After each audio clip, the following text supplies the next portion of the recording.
मित्रों, ये बहुत ही प्रसन्नता की बात है कि 2 पुस्तकों के लोकार्पण पर आज हम लोग बातचीत कर रहे हैं।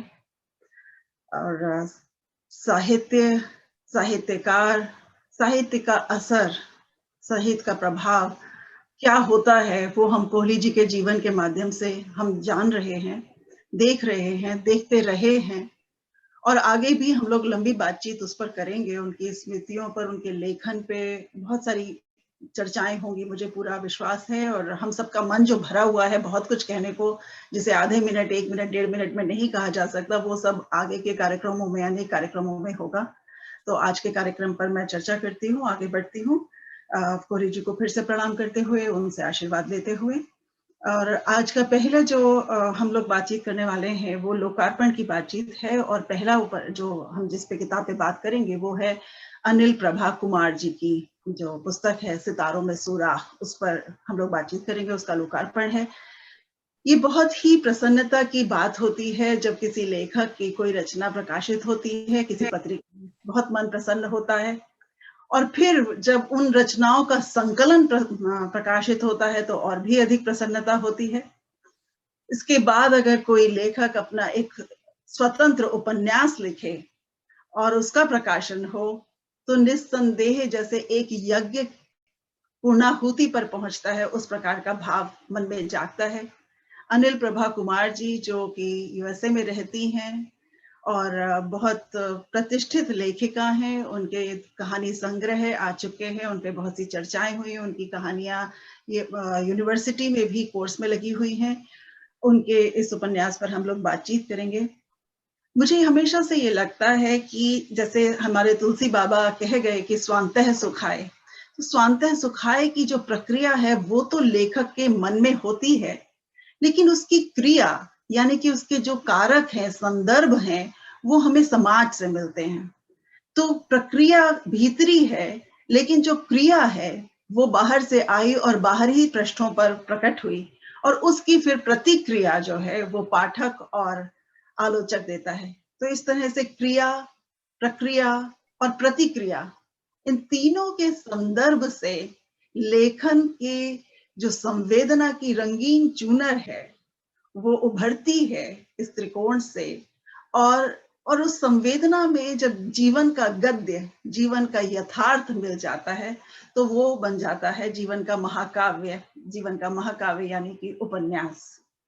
तो हम इसी जीवन के महाकाव्य को जिन्होंने लिखा, अनिल प्रभा कुमार जी, उनका इस मंच पर बहुत स्वागत करते हैं।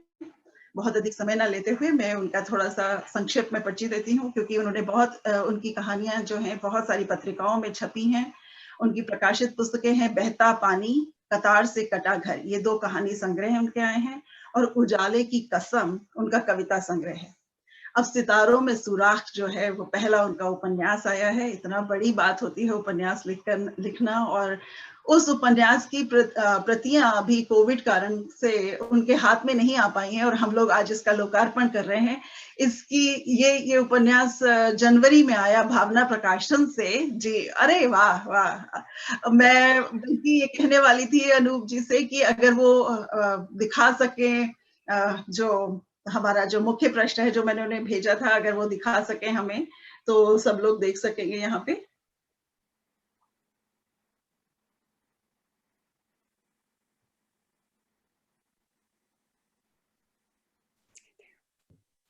कुछ समस्या लग रही है अनुता?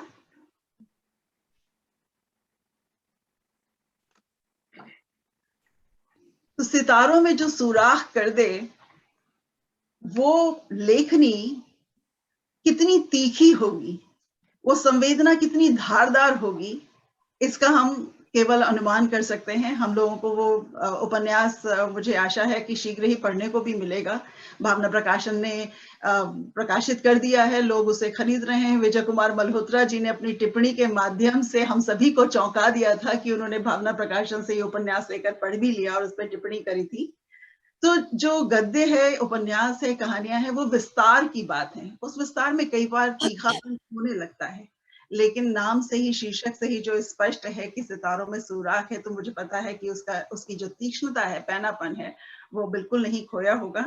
तो बस थोड़ा-सा और अनिल जी के बारे में बताती हूँ मैं कि उनकी कहानियाँ जो हैं वो भारतीय और अमेरिका के विश्वविद्यालयों में पाठ्यक्रमों में सम्मिलित हैं। बेटे हैं ना और घर कहानियाँ येल विश्वविद्यालय के हिंदी पाठ्यक्रम में सम्मिलित हैं। बेमौसम की बर्फ यूजीसी द्वारा हिंदी बीए ऑनर्स प्रवासी कथा साहित्य के अंतर्गत चुनी गई। 2019 में अमेरिका की यूनिवर्सिटी और टेक्सास में मैं रमा नहीं पाठ्यक्रम में सम्मिलित हुई और फिर बेमौसम की बर्फ को कलकत्ता विश्वविद्यालय के कार्यक्रम में भी लिया गया। वो William Paterson University New Jersey में हिंदी भाषा और साहित्य का प्राध्यापन करती हैं।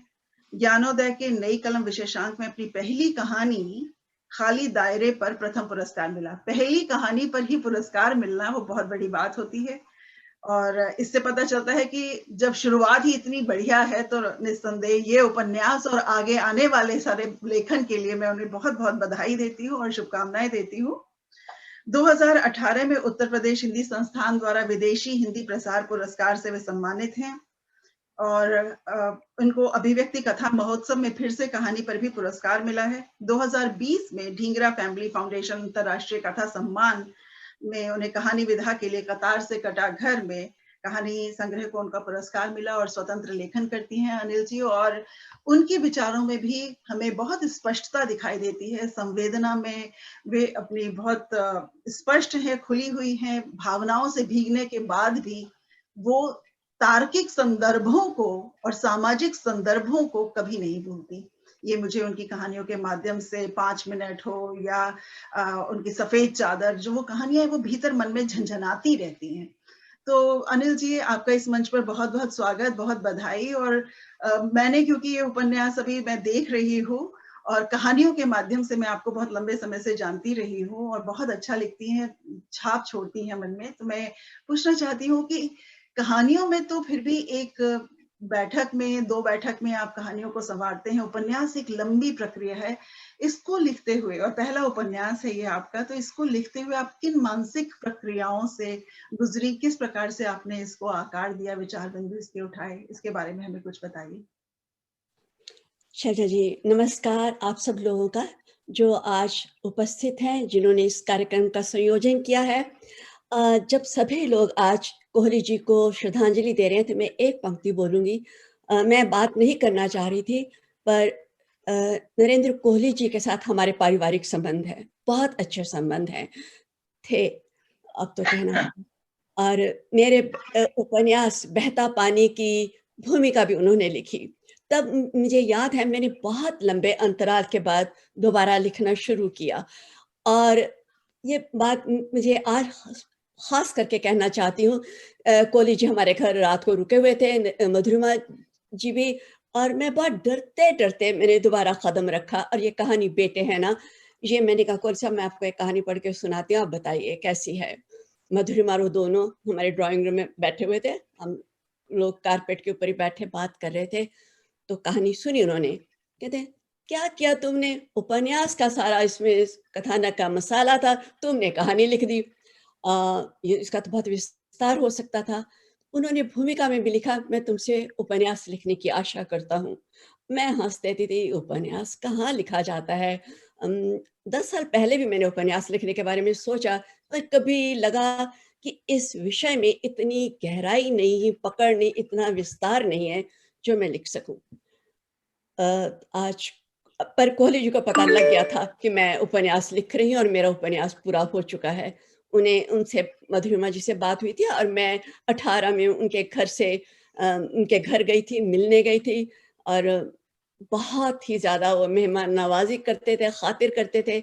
एक छोटी-सी बात जो कोहली जी की बात हो रही थी, एक छोटी-सी बात बताना चाहती हूँ। एक बार हम लोग गए थे, शायद मैं तब, मेरे पति मुझे वहीं छोड़कर चले गए, तो मैंने चाय का कप पीकर वहीं मेज़ पर रखा, बात कर रहे थे।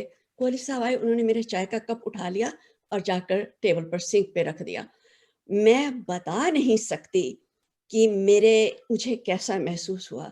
इतना बड़ा लेखक और इतना विनम्र, हालाँकि बात करने का उनका तरीका विनम्र नहीं होता था कई बार, बड़ी, जैसे सभी जानते हैं, बहुत स्पष्ट बात करते थे, पर उनके हमारे बात करने का तरीका, हमसे मिलने का, उनका बहुत स्नेह मिला मुझे, बहुत स्नेह मिला है।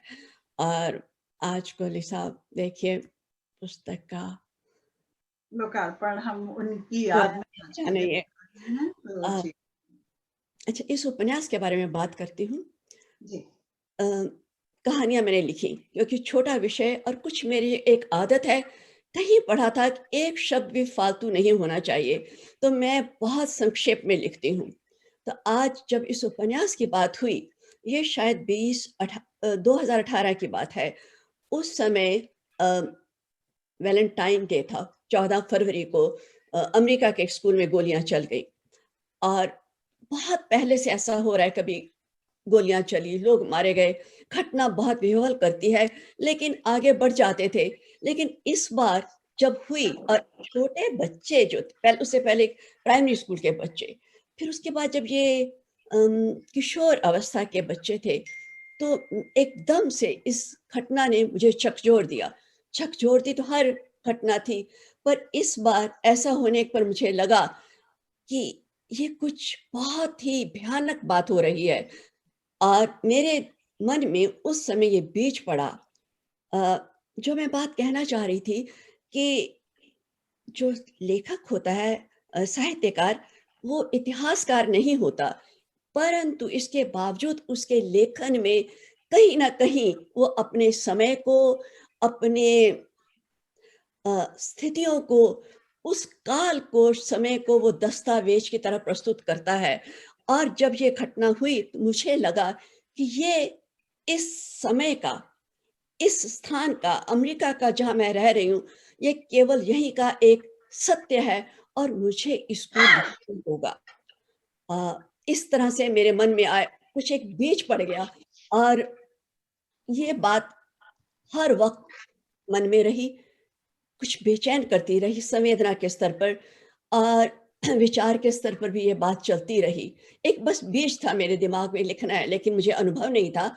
और शायद लोग नहीं जानते कि जब हम लोग अमेरिका में रहते हैं, हमारे पास कोई मेरे पास कम से कम कोई ऐसा व्यक्ति नहीं जिससे मैं बात कर सकूँ, जिससे मैं पूछ सकूँ, जिससे मैं कुछ सीख सकूँ। इसीलिए मैंने अपनी भूमिका में लिखा कि मेरा एकलव्य की तरह का काम होता है। ख़ैर, कुछ लोगों से मैंने मूर्खता भरे प्रश्न पूछे, कैसे लिखूँ, क्या करूँ?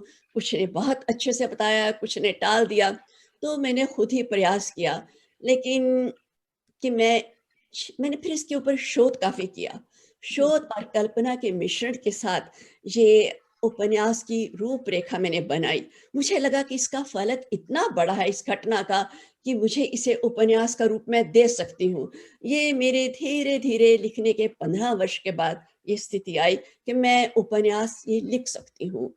और एक और बात शैलजा जी मैं बता रही हूँ, आपको शायद लगेगा मैं पुरातनपंथी हूँ। नहीं, मुझे नहीं। लगता है कि मैंने नहीं लिखा, कोई दैविक शक्ति होती है, जो आपसे पकड़ के लिखवा लेती है। क्योंकि ये विषय मुझे बड़ा अनूठा लगा, मेरे मन में क्यों आया? मैंने सोचा मैं 2 महीने में लिख लूँगी, सितंबर में मेरा जन्मदिन होता है, मैं लिख के पूरा कर दूँगी। भाग्य की बात, मैं गिर गई और मेरी दाईं कलाई में चोट आ गई, प्लास्टर लग गया। मुझे लगा भगवान जी हँस रहे हैं, लिखो भाई, मेरी मर्ज़ी के खिलाफ कैसे लिखोगी तुम? खैर, मैं उसके बाद 2018 में भारत गई थी, और कोहली जी से मिलकर आई थी, और जब मैं लौटी, तो नवंबर-दिसंबर के बाद मुझे लगा कि बस अब बहुत हो गया, अब इसको लिखना ही है।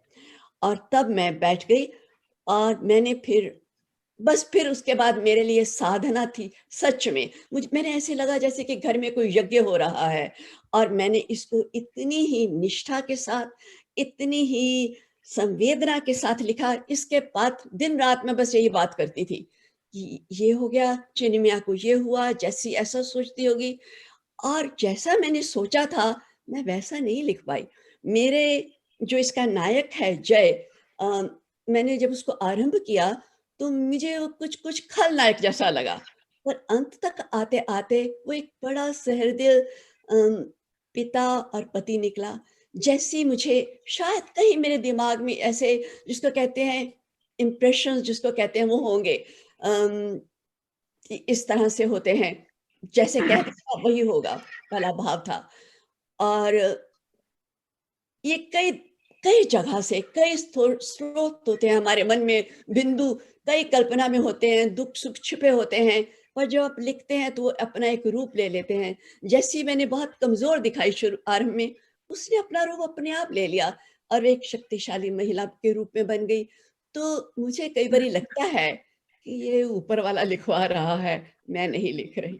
बहुत बहुत अच्छी बात कही आपने प्रभा जी। और मुझे वो ध्यान आ रहा था कि टॉल्स्टॉय ने कहा था अन्ना कैरेनिना लिखते समय, जब उनसे प्रश्न पूछा गया था कि अंत में अन्ना कैरेनिना ट्रेन के सामने क्यों कूद गई और उसने क्यों आत्महत्या कर ली, आपने उसे इतना कमजोर क्यों दिखाया?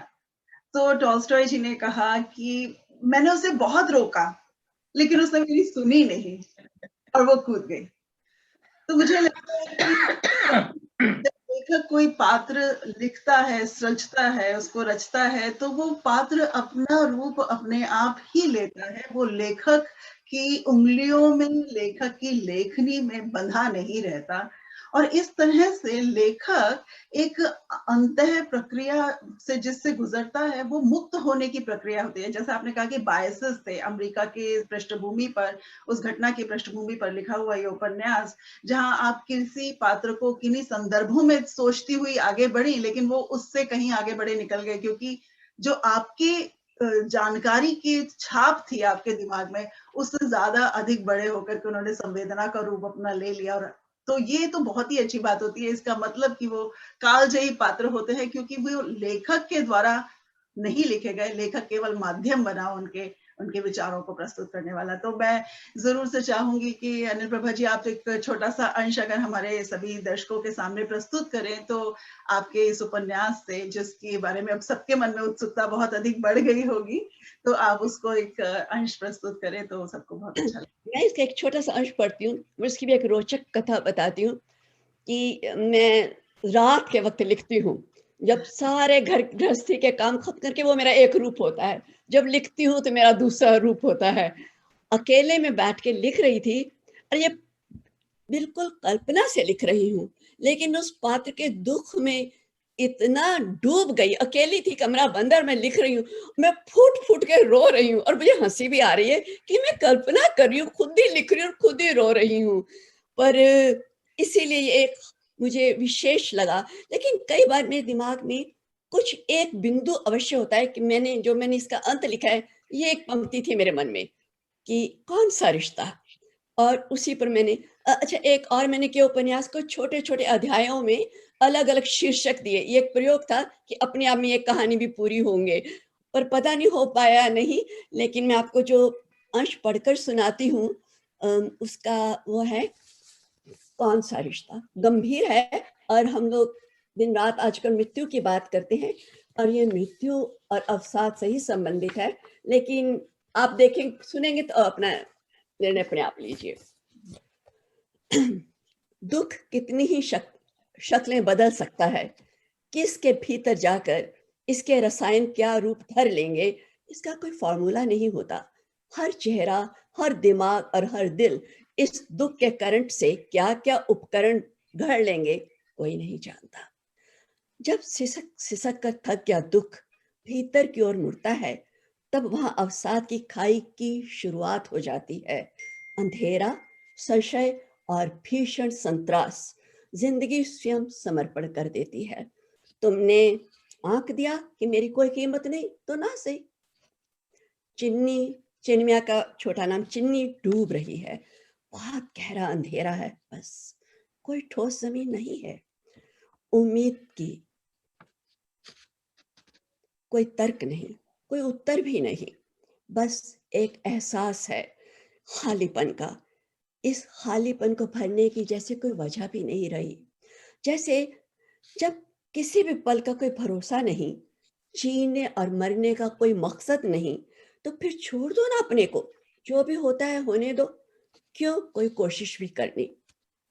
दिन दिन जैसे नहीं लगते, ना ही रात रात जैसी।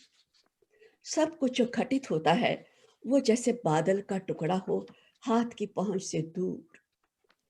गहरे धंसती जिंदगी ऊपर जगमगाते लाइट हाउस को देखने से इनकार कर देती है। खुशी की कंदील के कोई मायने नहीं रहते। चिन्नू, ऊपर देखो बेटे, मेरी ओर। चिन्नी नहीं देखती, नहीं सुनती। जय आगे बढ़कर चिन्नी का चेहरा अपनी दोनों हथेलियों में थाम लेते हैं। हथेलियां लरचती हैं। चिन्नी बच गई। वो उनके सामने है, पर ये उनकी चिन्नी नहीं है। बस उनकी चिन्नी जैसी दिखती है। अपने भीतर की चिन्नी को कहाँ छोड़ आई। वो मूक है, ना देखती है और ना कुछ कहती है। चिन्नू, बात करो बेटा, क्या सोच रही हो? जय ने प्यार से उसके सिर पर हाथ फेरा। देखते रहे उसके भावहीन चेहरे को। वो उसके लिए टोस्ट और चाय का कप लाए थे, उठाकर उसके आगे कर दिया। थोड़ा सा ले लो। चिन्नी ने मुंह फेर दिया। डैडी आज भी काम पर नहीं गए? उसने सोचा, पूछा नहीं। दरवाजे पर मां को सफेद सलवार कमीज में खड़े देखा। आंखें उठी गईं। मैं समर के घर जा रही हूं, आप चलेंगे? जय के चेहरे पर थोड़ा असमंजस का भाव था। मैं उन्हें जानता नहीं। भूल गए कि शायद जैसी भी कभी उनसे नहीं मिली। धीरे से कमरे से बाहर निकले। माँ बेटी के लिए रास्ता छोड़ दिया। जैसी पलंग पर चिन्नी के साथ ही आकर बैठ गई। नजरें चिन्नी का चेहरा पड़ रही थी। बेटी के दर्द की भाप माँ को झुलसा गई। बेबसी अंदर ही अंदर करवटें बदलती रही। चिन्नी, जैसी ने जैसे कहा नहीं, कातर होकर उसके पांव पकड़ लिए हों। चिन्नी ने सिर उठाया, पर उसकी आंखों का सूनापन जैसी के सीने में उतर गया। जैसी यूं ही कुछ देर बैठी रही, फिर लगा, नहीं, वो चिन्नी को यूं सूनेपन के आंगन में भटकने नहीं दे सकती। सब कुछ छटक कर मन में आई बात कह ही दी। उठो, समर की माँ इस वक्त अकेली है, शायद तुमसे मिलकर उसका दुख कुछ कम हो। कहने के बाद वो खुद ही अपनी बात के अर्थ को खोज रही थी। चिन्नी जैसे सुन रही थी उसकी बात। ध्यान में कुछ रेखाएं सी उभरी। कभी सोच ही नहीं पाई कि उसके अलावा और भी लोग हैं, यहीं कहीं इस गहरे भंवर में डूबते उतराते। आयशा आंटी, उनका ध्यान एक बार भी नहीं आया। वो कहीं दिखी नहीं तो जैसे हो ही नहीं। ओह, उनका चेहरा सामने आकर ठहर गया। ऐन उसके चेहरे के सामने कोई था बीच में, छटके से हट गया। वो दोनों थी, एक उसी से बंधी, अब उसी एक से कटी हुई। वो तो माँ है समर की। चिन्नी बिना पानी में डूबे गोते खा रही थी। आयशा आंटी भी शायद। कैसे वो भूल गई उन्हें। वो एकदम से उठी और बाथरूम में चली गई। मुंह हाथ धोकर कपड़े बदल लिए। पता नहीं क्या सोचकर अलमारी खोली और एक स्कार्फ खींच लिया। गले में लापरवाही डालने के बजाय सिर, गला सब ढक लिया। जैसी बस देख रही थी, इस दुख में भी चिन्नी को होश है। उसने टोस्ट की प्लेट चिन्नी के आगे कर दी। चिन्नी ने एक टुकड़ा कुतर लिया। जैसे चाय को दोबारा गर्म करने के लिए उठी तो चिन्नी के होठों से आवाज आई, नहीं ठीक है। दोनों घर से बाहर आई तो माँ ने बेटी का हाथ थामा हुआ था। समर के घर के बाहर पार्क की हुई गाड़ियों की लंबी कतार थी, उदास और सहमी सी, जैसे बता रही हो कि इस घर में कुछ अवांछनीय घटित हुआ है। वो भी कि भीतर बहुत से लोग होंगे, जलसा हो जैसे मातम का। बाहर का दरवाजा बंद नहीं था, बस भिड़ा हुआ था। घर के अंदर दाखिल होते ही जैसी ने अनुमान लगाया कि जूतों के साथ साथ लोग आवाजें भी घर के दरवाजे के बाहर छोड़ आए थे। एक मनहूस सी चुप्पी, जैसी को लगा वो किसी खंडहर में दाखिल हो रही है। छीने पर्दे मकड़ी के जालों की तरह राह रोके खड़े थे। छत पर लटका बेजान सा फानूस देखकर वो ठिठकी। जाने क्यों उसे उल्टे लटके चमगादड़ों के झुंड का ध्यान आया। उसका सिर हल्का सा चकरा रहा था। उसने चिन्नी का हाथ कस कर पकड़ लिया। दुख मनाने के भी दो हिस्से दिखे, एक मर्दों वाला और दूसरा जनानियों वाला। वो बड़ा कमरा शायद ड्राइंग रूम था। वहां से कई मर्दानी आंखें उठी और उन पर टिक गईं। जैसी और चिन्नी ठिठकी, फिर औरतों वाले हिस्से की ओर मुड़ गई जो पीछे की ओर था। कमरे का सामान अचानक फालतू हो गया। एक किनारे सरका दिया गया था। बीच की खाली जगह पर बहुत सी औरतें बैठी हुई थी। उनकी आवाज गुम हो जैसे। वो सिर्फ सीधे देख रही थी। जैसी ने चिन्नी का हाथ पकड़े रखा। वो अभी भी दरवाजे के पास खड़ी थी। थोड़ी झिझकी। आगे बढ़ने का रास्ता ढूंढती हुई उसने एक कदम आगे बढ़ाया। एकदम उन बैठी औरतों में हरकत हुई।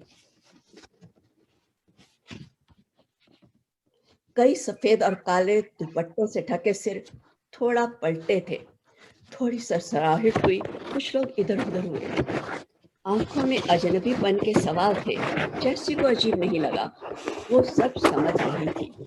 धीरे से खाली जगह पर पांव रखने की कोशिश में संतुलन थोड़ा सा बिगड़ा। नीचे बैठी औरत के कंधे को उसने पकड़ लिया। सॉरी, धीरे से फुसफुसाई और आगे बढ़ गई। अब आगे बढ़ी औरतों ने भी सिर घुमा लिए थे। जैसी ने औरतों से घिरी एक छटपटाती देह को देखा। सूखे होठ और पथराई से लाल सूजी हुई आंखें। जैसी ने देखा ये चेहरा एक ऐसी माँ का था जिसने अपना जवान बेटा खो दिया हो। उस चेहरे की वो पथराई आंखें जैसी की तरफ मुड़ी। उन आंखों का सूनापन जैसी को कंपकपी से भर गया। उसने हल्का सा सिर झुका दिया। वही कहीं एक जगह देखकर बैठ गई। अस्त व्यस्त अपने को संभालने लगी। दुपट्टा उठाकर सिर ढक लिया।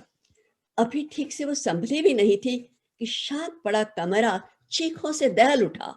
जैसे घबरा गई। उचक कर देखा। पता ही नहीं चला कि कब चिन्नी का हाथ उससे छूटा और कब वो खुद ही आगे बढ़ गई। चिन्नी समर की अम्मी से लिपटी हुई। आयशा ने यूं बाहें फैलाकर चिन्नी को सीने से भींच लिया जैसे वो कब से सिर्फ उसी के आने का इंतजार कर रही हो। इतनी हृदय विदारक चीख, सारा घर कांप गया। जैसी को फिर लगा कि कहीं चमगादड़ घबरा कर फड़फड़ाते हुए चक्कर मार रहे हैं। आयशा की आवाज उस माहौल में एक भय को लिख रही थी। उसके गले से कुछ अस्पष्ट ध्वनियां बाहर निकलने की कोशिश करती लगती। शब्दों में इतनी ताकत कहां कि वो उसके दर्द को बता पाते। बस की रुकी हुई ध्वनि और उससे रिश्ता दर्द। जैसी देख रही थी कि चिन्नी किसी और की माँ से लिपटी है। कोई बांध टूटा हो जैसे। औरतों का गले लगकर रोना। दुख का इतना प्रबल आवेग, उस घर की सारी दीवारें हिल गई। जैसी सह न सकी, आगे जाने के लिए अपनी जगह से उठ खड़ी हुई। पाँव आगे बढ़ाना मुश्किल। बाहर कमरे से दो आदमी बाहर निकल कर आ गए।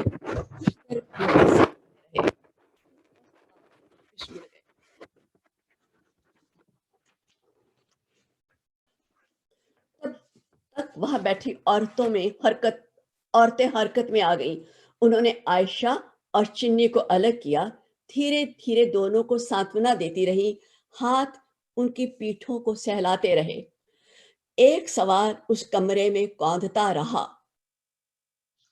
क्या और कौन सा रिश्ता है इन दोनों औरतों में? बहुत ही सुंदर। इतना भाव प्रवण था कि जगह जगह पर बस मन सबके उमड़ रहे थे। मैं देख रही हूँ कुछ कमेंट्स जो आ रहे थे, सभी लोग भाव विवल हो रहे थे। और जैसा आपने शुरू में कहा था कि आज हम उसी माहौल से शुरू हुए, लेकिन ये रचना प्रक्रिया लेखक के शब्दों में नहीं, उस दृश्य में, उन चरित्रों में डूब जाने की प्रक्रिया है, जहां पर आप उस तरीके के दुख को शब्दों से पार ले जा करके व्यक्त कर पाई। जिन रूपों में चमगादड़ का उल्टा लटका होना, सारी प्रकृति का उस दुख में बदल जाना, किस तरीके से हम चीजों को देखते हैं, उस नजर को पाना और उस नजर को दुख की संवेदना में गहरे डूबकर लिख पाना। मतलब मैं बिल्कुल देख पा रही हूँ कि आप कैसे घुट घुट के रोई होंगी अकेले कमरे में, क्योंकि ये शब्दों का शब्दों नहीं, शब्दों के पीछे के भाव का इतना असर होता है, क्योंकि शब्द तो बहुत कहे जाते हैं और इतने कहे जाते हैं कि वो इतने घिस जाते हैं कि उनका अर्थ भी नहीं रहता, कोई मूल्यवान भाव भी नहीं रहता, उसका प्रकाश ही खत्म हो जाता है। लेकिन जो लेखक उस शब्दों के पार जा करके उस प्रकाश को, उस चिंगारी को फिर से अपने शब्दों में ला पाता है, उसके शब्द बहुत देर तक पाठकों के मन में रहते हैं और वही पाठक उस लेखक को कालजयी करते हैं। और जो, जैसे अनिल जी ने पहले नरेंद्र जी कोहली जी के बारे में बात करते हुए कहा कि कहाँ साहित्य अकादमी कह रही है और कहाँ उनकी रॉयल्टी की बात हो रही है कि हाईएस्ट रॉयल्टी मिलती थी कोहली जी को, ठीक उसी तरीके से तो आलोचक, वैसे उस तरीके से देखा जाए तो आलोचक ये निर्णय नहीं करता कि कौन सी रचना अच्छी है या बुरी है, क्योंकि आलोचक उन शब्दों के जब तक पीछे नहीं जाएगा।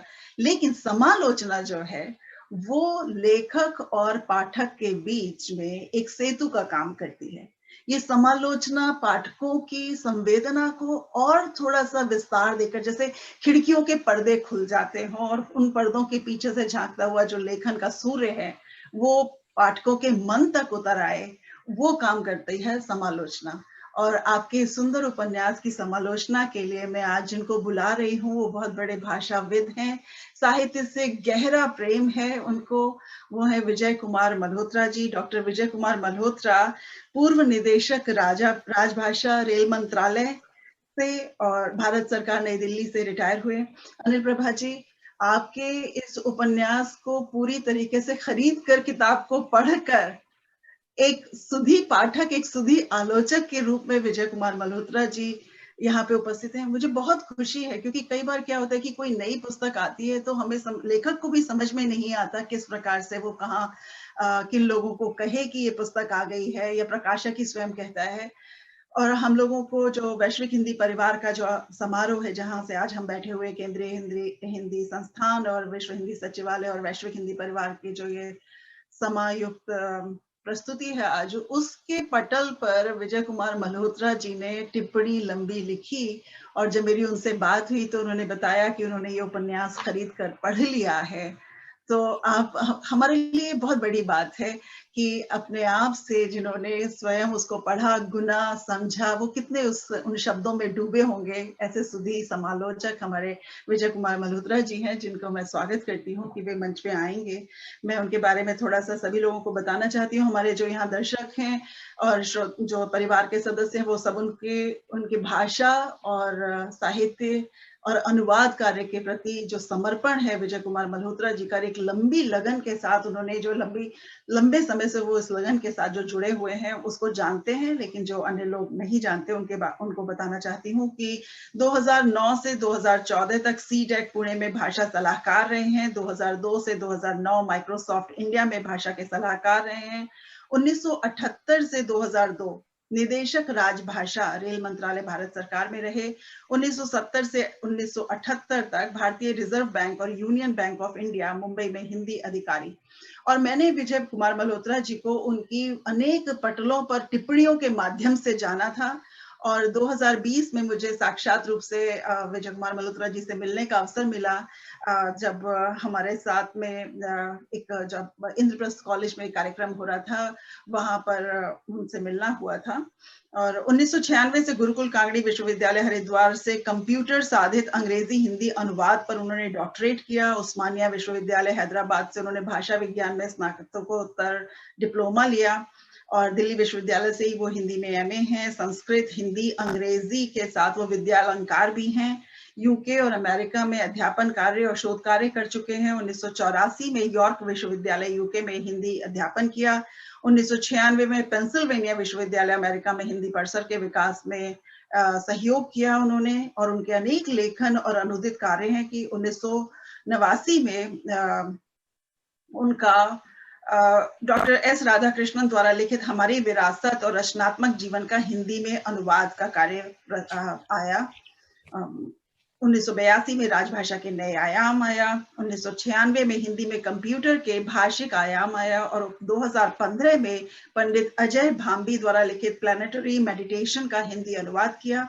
2003 से अब तक अमेरिका स्थित centre of advance study of India Pennsylvania विश्वविद्यालय के लिए विभिन्न विषयों से संबंधित लेखों का हिंदी अनुवाद किया।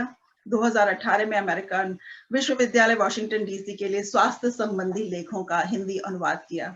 अनुवाद का काम जिस प्रकार से कठिन है, क्योंकि उसके सांस्कृतिक संदर्भों को जाने बिना अनुवाद का कार्य, किसी भी पुस्तक का, लेख का अनुवाद नहीं किया जा सकता, ठीक उसी तरीके से किसी भी रचना में गहरे बैठे बिना उसकी आलोचना नहीं हो सकती। तो ऐसे महामहिम राष्ट्रपति द्वारा उत्कृष्ट वैज्ञानिक और तकनीकी लेखन के लिए आत्माराम पुरस्कार से सम्मानित और माइक्रोसॉफ्ट के सर्वाधिक विशिष्ट पुरस्कार माइक्रोसॉफ्ट वैल्यूएबल प्रोफेशनल, लगातार 5 साल तक जिन्होंने ये पुरस्कार प्राप्त किया, ऐसे बहुत ही सम्मानित प्रतिष्ठित हमारे डॉक्टर विजय कुमार मल्होत्रा जी को बहुत आदर और सम्मान के साथ मैं आमंत्रित करती हूँ कि वे आए और अनिल प्रभा कुमार जी ने के उपन्यास के बारे में कुछ बात कहें। तो मैं धन्यवाद करती हूँ। धन्यवाद शैलजा जी।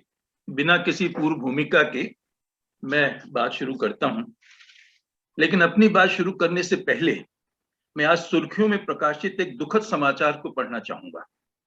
अमेरिका के इंडियानापोलिस हवाई अड्डे के पास फेडेक्स केंद्र के बाहर देर रात हुई गोलीबारी में एक बंदूकधारी ने 8 लोगों को मौत के घाट उतार दिया और कई लोगों को घायल कर दिया। मारे गए लोगों में 4 सिख समुदाय के लोग थे। अमेरिकन राष्ट्रपति बाइडेन ने गोलीबारी की इस घटना को अंतर्राष्ट्रीय शर्मिंदगी बताया है।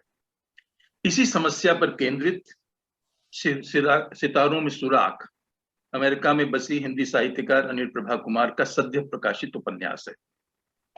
मैंने एक आम पाठक की तरह इस उपन्यास को पढ़ना शुरू किया था, लेकिन जैसे जैसे कथानक अनावृत होता गया मैं विचलित होता गया। किसी साहित्यिक रचना को पढ़कर उस पर समीक्षा लिखने का मुझे अभ्यास नहीं है, इसलिए उपन्यास को पढ़ते पढ़ते उसकी कुछ टिप्पणियां और उद्धरण अनिल प्रभा जी को भेजता रहा और एक एक पात्र के माध्यम से लेखिका के मंतव्य को समझने का प्रयास करने लगा। वस्तुतः साहित्य का फलक इतना विशाल है कि उसमें जीवन के सभी सरोकार समाहित हो जाते हैं। लेखिका ने इतिहास बोध के साथ अमेरिका में सामूहिक हत्याकांड की कुछ घटनाओं के आधार पर इस उपन्यास में मानवीय संवेदनाओं को इस कदर उकेरा है कि पाठक न केवल विचलित होता है बल्कि मर्माहत भी हो जाता है। वैसे तो अमेरिका प्रवासियों का देश है, लेकिन लेखिका ने इसका कथानक मुख्यतः 3 भारतीय प्रवासियों को केंद्र में रखकर बुना है। लेखिका मानती हैं कि जाने अनजाने संस्कार हजारों मील दूर अलग देश अलग संस्कृति में भी दबे पांव आकर सामने खड़े हो जाते हैं, और यही होता है जय अर्थात जय सिंह और उनकी पत्नी जसलीन अर्थात जैसी के साथ। भारत की आजादी के साथ विभाजन का दंश अपने सीने में समाये जब अमेरिका के एक महानगर में एक न्यूज एजेंसी में वीडियो इंजीनियर के रूप में जय काम करते हैं। अमेरिका में आने के बाद ही उनकी बेटी चिन्मया अर्थात चिन्नी का जन्म होता है। वह स्पष्ट रूप से स्वीकार करती है, चिन्नी ने स्पष्ट कहा अपने संवादों के माध्यम से, मैं जितनी भारतीय हूं उतनी ही अमेरिकी, मैं यहां पैदा हुई हूं। लेकिन उसके पिता जय चाहते हैं कि उनकी बेटी यह न भूले कि वह एक भारतीय लड़की है। इस द्वंद्व को लेखिका ने बहुत ही सूक्ष्मता से निरूपित किया है। यही कारण है कि 11वीं कक्षा में पढ़ने वाली चिन्नी जब अपने पिता से स्कूल की ओर से आयोजित प्रॉम नाइट में अपने सीनियर सहपाठी समर के साथ जाने की अनुमति मांगती है तो उसके पिता भड़क जाते हैं, तो कहते हैं कि हमारे कल्चर में प्रॉम वगैरह नहीं होती। अमेरिका में प्रॉम वयस्कता का उत्सव होता है। किशोरावस्था की दहलीज लांघकर वयस्कता के प्रांगण में प्रवेश करने का अद्वितीय पल होता है। छात्र जोड़े बनाकर थिरकते हैं।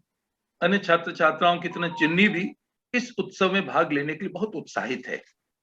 वह पिता से कहती है कि सारी लड़कियां प्रॉम डिनर पर जाती हैं, लेकिन भारतीय संस्कारों के उसके पिता तस से मस नहीं होते। और जब उन्हें पता चलता है कि चिन्नी के सहपाठी समर का पूरा नाम समर खान है तो वे आग बबूला हो जाते हैं और चिल्लाकर कहते हैं, मैं समर की पूरी कौम से नफरत करता हूं। विजातीय संस्कार ही नहीं, विभाजन की त्रासदी का दंश भी आड़े आ जाता है। जैसी सोचती है कि जय तो इतनी पुरानी दुश्मनी को 7 समुद्र पार तक खींच लाए, न वक्त का फासला और न ही इन समुद्रों का पानी निशानों को धो पाया। चिन्नी भी आक्रोश में आकर फूट पड़ती है और कहती है, क्यों आए थे आप लोग यहाँ? अगर भारत के ही कायदे कानून चलाने थे तो वहीं रहना था, क्यों पैदा किया मुझे अमेरिका में?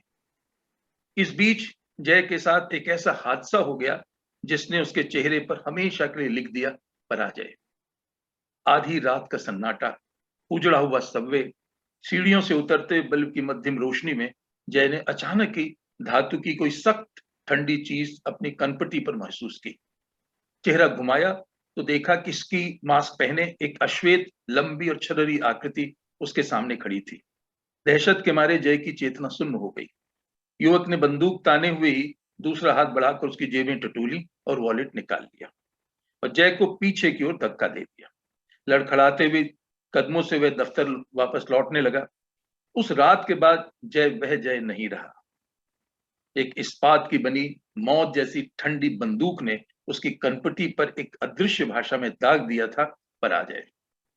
मौत को प्रत्यक्ष सामने पाकर जब अब वह भयाक्रांत रहने लगा और अपने परिवार के किसी सदस्य की मौत की कल्पना से भी विचलित होने लगा। इस भय से उबरने के लिए वह बंदूक खरीदने की सोचता है और इसके लिए अपने सहकर्मी माइक की मदद लेता है। माइक जय को अपने घर ले जाता है और अपना गन कलेक्शन दिखाते हुए बताता है कि मेरा गन कलेक्शन मेरे जिंदा रहने के लिए जरूरी है, इनके बिना शायद मैं पागल हो जाऊं। जय ने जब बंदूक को छुआ तो उसे एक शक्ति का अनुभव हुआ। बंदूक उठाने में एक रोमांच था। अमेरिका में आत्मरक्षा के नाम पर बंदूकें ही बंदूकें थी, लेकिन जय इससे सहमत नहीं था। जय देखकर हैरान रह गया था कि यहां बंदूकें मूंगफली कितने बाजारों में बिकती हैं। बंदूकें रखना इस देश के नागरिकों का मौलिक अधिकार था। लेखिका ने अमेरिकी समाज के इसी विद्रूप चेहरे को उठाया है जिसकी भयावहता से अमेरिका से बाहर के लोग अभी भी अनजान हैं। लेखिका ने जितनी गंभीरता से ऐतिहासिक और मानवीय संदर्भों के साथ उसकी जांच पड़ताल करने का प्रयास किया है, उसे देखकर लगता है कि लेखिका ने इस पर काफी शोध कार्य भी किया है। अमेरिका की बंदूक संस्कृति की भयावहता की पड़ताल करने से पहले वे दूसरे महायुद्ध के हॉलोकॉस्ट की बर्बर घटना को भी टटोलना नहीं भूलती, जिसमें 6 लाख यहूदियों का संहार किया गया था। जय के एक और सहकर्मी एलन इजराइल के रहने वाले यहूदी थे। जब वे इजराइल से रिपोर्टिंग करके लौटे ही थे कि जय ने एलन से अनायास पूछ ही लिया कि सुना है जेरूसलम और तेल अवीव बहुत व्यवस्थित और सुंदर शहर हैं। एलन गंभीर होकर बताते हैं, अच्छे तो हैं, लेकिन वहां हर वक्त आतंक का साया रहता है। कितने साल बीत गए द्वितीय महायुद्ध को, होलोकॉस्ट की घटना को कुरेद कुरेद कर याद रखते। आसान नहीं होता, पर भूलना पड़ता है आगे बढ़ने के लिए। बुरा तो लगता है, पर मेरी दादी अक्सर ये बातें किया करती थी। जय के मुंह से भी अनायास निकल आया, मेरी दादी भी। यह सुनकर एलन चौंका और पूछ बैठा, तुम्हारे देश में तो ऐसी कोई घटना नहीं घटी? जय हैरान था कि ये लोग तीसरी दुनिया के बारे में कितने अनजान हैं। बहुत हुआ तो यूरोप का इतिहास, होलोकॉस्ट का इतिहास नगाड़े बजाकर इतनी बार बताया गया है कि सारी दुनिया जानती। जब जय ने एलन को बताया कि 1947 में भारत भी एक ऐसी हैवानगी से गुजरा था, तो एलन कहता है, ओह मैंने पढ़ा है, हाँ यही समय था जब भारत स्वतंत्र हुआ था। लेकिन जय के सामने पैशाचिक नाच के भयावह चित्र उभरने लगे। आज के अमेरिकियों का बंदूक से रिश्ते का उत्स टटोलते हुए लेखिका बताती हैं, यह अमेरिका स्थापित ही बंदूकों के बल पर हुआ है। यहाँ के मूल निवासी रेड इंडियंस को बंदूक के बल पर ही तो पराजित कर उनकी जमीन हथियाई गई थी। लेकिन बंदूक संस्कृति की भयावहता और मर्मांतक पीड़ा का अनुभव पाठक को तब होता है, या किसी मनुष्य को तब होता है, जब वह खुद या उसके परिवार का कोई सदस्य ऐसे हादसे से गुजरता है। इस बीच जय की बेटी चिन्मया के स्कूल में सामूहिक हत्याकांड में न केवल चिन्मया के अपने कुछ सहपाठी, बल्कि उसका अभिन्न मित्र समर भी गोली का शिकार हो जाता है। इस भयानक हादसे से चिन्नी टूट जाती। बस उसके सामने बहुत गहरा अंधेरा है, कोई ठोस जमीन नहीं, उम्मीद नहीं, तर्क नहीं, कोई उत्तर भी नहीं, बस एक एहसास है खालीपन का।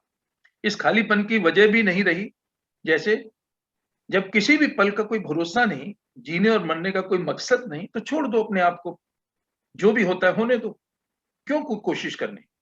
और यह निरर्थक तब और भी बढ़ जाती है जब वे अपने पिता के हाथ में पिस्तौल देखती। ऐसी स्थिति में चिन्नी की मां जसलीन मोर्चा संभालती।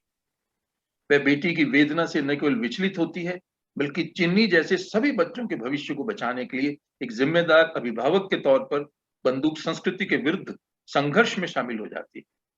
वही जसलीन जो अब तक केवल पत्नी और मां की भूमिका के निर्वाह में ही अपने जीवन को सार्थक मान रही थी, ममता की चोट पड़ते ही अपने व्यक्तित्व को संवारने लगती है।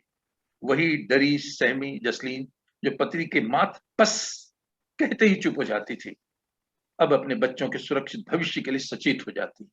उसे समझ में आने लगता है कि दुख कोई भेदभाव नहीं करता, न धर्म देखता है, न जाति, न देश और न ही त्वचा का रंग, बस एक जैसा दागता है ममता को। वह इस हादसे की शिकार हर धर्म और हर रंग और हर नस्ल की महिलाओं को बंदूक विरोधी आंदोलन से जोड़ने का प्रयास करती। समर की मां आयशा और चिन्नी भी अपने युवा साथियों के साथ मिलकर इस आंदोलन से जुड़ जाते हैं, लेकिन पुरुषों की ओर किसी का ध्यान नहीं जाता। अब मैं जो एक लाइन कहने वाला हूं, मैं इस उपन्यास की सर्वश्रेष्ठ लाइन उसको मानता हूं, पुरुष किसी का ध्यान नहीं जाता है।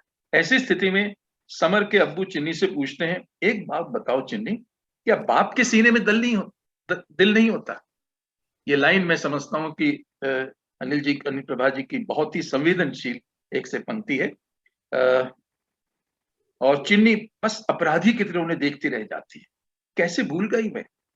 हालांकि अंत में चिन्नी को सड़क पर लेटा हुआ देखकर उनके पिता भी इस आंदोलन से जुड़ जाते हैं। हालांकि ये बात मुझे कहीं पचा नहीं पाया। मुझे ऐसा लगा कि जैसे हिंदी फिल्मों में सुखांत फिल्मों के लिए लेखिका ने बेमन से जय को भी उस आंदोलन में शामिल कर लिया है। खैर, मुझे तो यह भी लगता है कि लेखिका ने यह उपन्यास मां के नजरिए से ही लिखा है। चिन्मया के माध्यम से एक किशोर वय की लड़की के नजरिए को भी समझने का प्रयास किया है। लेखिका ने इस उपन्यास में न केवल बंदूक संस्कृति के पक्ष विपक्ष का गहन विश्लेषण किया है, बल्कि उसकी भयावहता से उत्पन्न संवेदना को ममता के धरतल समझने का प्रयास किया है। धन्यवाद और नील प्रभा को साधुवाद। धन्यवाद। बहुत अच्छी। मुझे लगता है जितना मैंने लिखा नहीं उससे अच्छी आपने व्याख्या कर दी। बहुत ही सुंदर तरीके से कहानी की पूरी जो रूपरेखा है उसे बताया और बहुत कुछ छुपाया, ताकि हम सब लोग जाकर के उस उपन्यास को पढ़ें, उनके शब्दों के बीच के अर्थों को टटोलें और फिर उसके बाद हम लोग इस उपन्यास से जुड़ें। मुझे एक बात बहुत रोचक लगी ये कि मल्होत्रा जी ने कहा कि अनिल प्रभा जी ने ये उपन्यास माँ की दृष्टि से लिखा है, और मुझे इस बात पे ये बात ध्यान आती है कि प्रायः स्त्री लेखन के बारे में बातचीत होती है, तो हम जो होते हैं हम उसको नकार करके फिर हम उस रूप के बाहर निकल करके नहीं देखते उन चीजों को। मतलब ये है कि हम ये नहीं है कि उन्होंने पुरुष की दृष्टि से नहीं देखा, पुरुष के चरित्र को भी उन्होंने पूरा उसका निर्माण किया, उसकी पूरी दर्द को बताया, इजराइल और जो हमारे भारत के विभाजन के दर्द को बताया, लेकिन अंततः संवेदनाओं की जो एक निष्पक्षता होती है, उसका जो संतुलन होता है, उसको बनाने में पुरुषों से अधिक स्त्रियों का हाथ होता है। ये एक ऐतिहासिक सत्य है। मैं सभी पुरुषों से यहाँ माफी मांगते हुए ये बात कहना चाहती हूँ कि एक ऐतिहासिक सत्य है कि स्त्रियों में और माओं में खास तौर से जो संतुलन होता है, सांस्कृतिक संदर्भों में जो हम संतुलन देखते हैं, और उसकी शक्ति जब वो अपने भीतर की शक्ति को पा लेती है, तब जो संतुलन पाती है, वो बायसेस से विभिन्न प्रकार की पक्षधरताओं से उबर करके फिर वो मानवीय संवेदना की ओर देखती है, और तब जो भी उत्तर या समाधान ढूंढ के लाती है, तो उसमें उसका ओजस्वी रूप भी दिखाई देता है। तो प्राय ये होता है। तो अनिल प्रभा जी को बहुत बधाई इस बात के लिए कि उन्होंने इस संतुलन को कमजोर स्त्री के बहुत ओजस्वी हो जाने, कमजोर स्त्री के बहुत अधिक सुदृढ़ हो जाने के माध्यम से उन्होंने ढूंढा, और बंदूक संस्कृति को रेखांकित करते हुए इस सत्य को, भयावह सत्य को उन्होंने इस उपन्यास से प्रकट किया। और हम लोग इस उपन्यास को पढ़कर अमेरिका को जिस प्रकार से जानेंगे, उसके साथ ही साथ आज के समय को भी जानेंगे कि आज के समय में किस प्रकार से सुरक्षा के नाम पर आतंक और आतंक के नाम पर सुरक्षा का जो भाव हो गया है, कैच 22 कि बंदूक रखो तो सुरक्षा होगी, लेकिन वही बंदूक आतंक का माध्यम भी है। तो ये इस प्रकार की जो चीज उन्होंने लिखी है वो उससे हम जुड़ेंगे। बहुत बहुत धन्यवाद मल्होत्रा जी आपका। शैला जी एक लाइन बस बोलना चाहूंगा। इसमें एक बात और आई है कि, और ये पता नहीं सुविचारित है, सायास है, मुझे नहीं मालूम, ये अनायास है। कहीं ना कहीं जो दंश है विभाजन का, वो जसलीन ने उतना ही गहरा भोगा है, बल्कि उनके साथ इतना गहरा दंश है कि मैं अगर वर्णन करूं तो उसी में सब संवेदनशील हो जाएं लोग और लोगों की आंखों में आंसू आ जाएंगे। लेकिन आश्चर्य की बात है कि जब लड़ने की बात आती है तो जसलीन जिस तरह से खड़ी होती है और एक आंदोलन, स्वयं बहुत शिक्षित, उस तरह की शिक्षित तो है, बहुत पढ़ी लिखी है, लेकिन क्योंकि घर के काम से लगी हुई थी, उससे कल्पना नहीं कोई करते थे कि इतने बड़े आंदोलन का नेतृत्व कर सकती है। लेकिन जो प्रेजुडिसेस है जय का, अंत तक जय उससे उबर नहीं पाता, उस दंश से, जबकि उससे गहरा दंश जसलीन का है और वो कभी भी उसकी चर्चा नहीं करती। तो ये एक ऐसी चीज है जिसमें मुझे लगता है कि जो माँ की भूमिका पुरुष और स्त्री की दृष्टि से मैं नहीं कह रहा, क्योंकि जो कोख में बच्चे को रखती है और कोख पर जो चोट लगती है और माँ का जो दर्द है, उसके बारे में कोई दो शब्द किसी के लिए भी नहीं हो सकते। इसलिए तो मैं अनिल प्रभा जी के इस प्रयास को बहुत सही मानता हूं कि माँ पर चोट पड़ती तभी कुछ बात होती है, वरना नहीं बात बनती। भाषा राष्ट्र हमारी माँ, और इसीलिए माँ की बात और माँ के पुत्र का जो ये संबंध है, हम लोग हमेशा से उसी तरीके से करते रहे। और बहुत अच्छी बात है मल्होत्रा जी, ऐसा लग रहा है कि इस चर्चा को चलाए रखे और उपन्यास सामने हाथ में बस आ जाए और तुरंत उसे पढ़ना शुरू करें।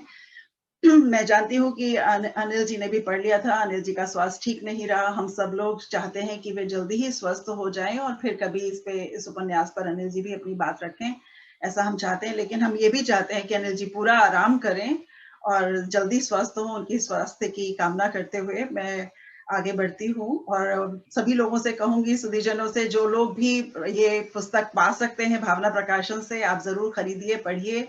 और हम लोग प्रतीक्षा में रहेंगे कि यहाँ पर इस किताब को कुरियर के माध्यम से कैसे मंगवाया जाए। तो फिर से बार बार बधाई आपको अनिल प्रभा जी और मल्होत्रा जी, बहुत बहुत धन्यवाद।